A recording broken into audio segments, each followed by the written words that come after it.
Madame la présidente, monsieur le ministre, monsieur le rapporteur, monsieur le président de la commission des finances, mes chers collègues, les distributeurs de billets sont en voie de disparition. Cette crainte, on l'entend partout en France, et notamment dans nos campagnes. En zone rurale, elle participe du cercle vicieux de la désertification. Moins d'habitants, c'est moins de commerce, et donc moins de transactions, moins de retraits, moins de distributeurs, et ainsi moins de services. C'est le rôle du Sénat, en tant que chambre des territoires, d'apporter des solutions aux problèmes que nous constatons sur le terrain. Les espèces restent le moyen de paiement privilégié des Français. En 2019, la Banque de France estimait que 59% des paiements s'effectuent en espèces, contre 35% par carte. On comprend mieux pourquoi les Français s'inquiètent de voir disparaître les agences bancaires ou les distributeurs de billets. Depuis, la pandémie a bousculé les habitudes. Le paiement sans contact a été favorisé à la fois par les banques et par les commerçants.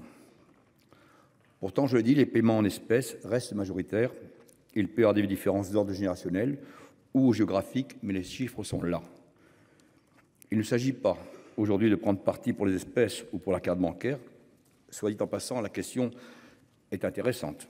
Et le gouvernement a de bonnes raisons de se méfier des espèces qui sont en soi difficiles à contrôler. La question qui nous est posée aujourd'hui, c'est de savoir s'il faut légiférer pour garantir un maillage de distributeurs dans les territoires.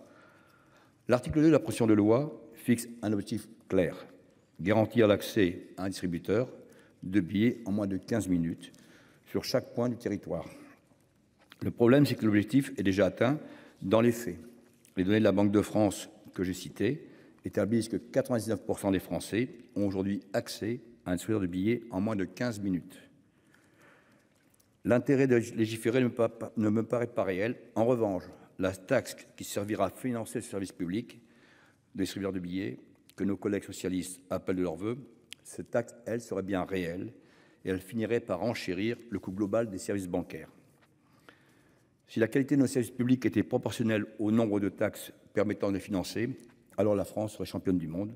Or, ce n'est pas le cas.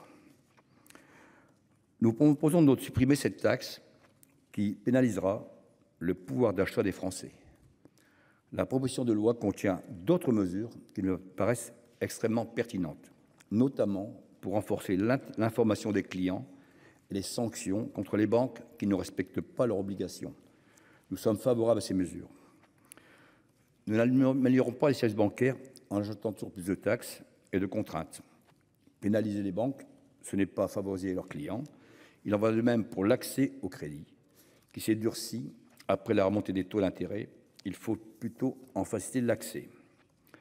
Le groupe Les Indépendants votera en faveur de ce texte, sous réserve de l'adoption des amendements de séance. Merci, cher collègue.